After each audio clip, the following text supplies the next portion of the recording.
আমার জন্মদিনে সকাল থেকে দুপুর অবধি কি কি করলাম, কি কি খাওয়া দাওয়া করলাম সেটা নিয়ে থাকছে আজকের ব্লগটা। তো শেষ অবধি দেখো।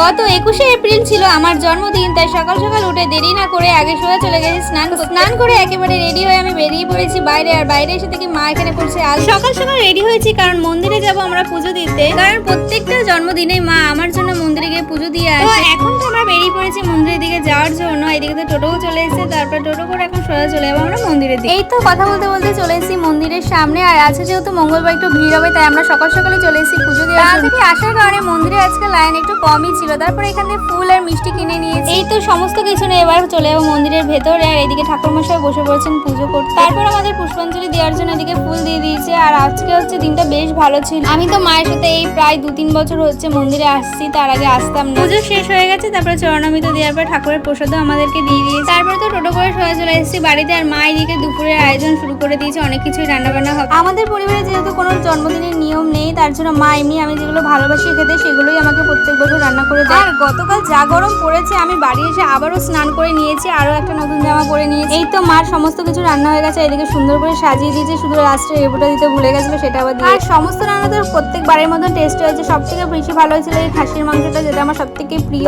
আজকের জন্য ভিডিওটা এইটুকু। ভালো লাগলে ভিডিওটা একটা লাইক করে দিও। আজকের জন্য টাটা।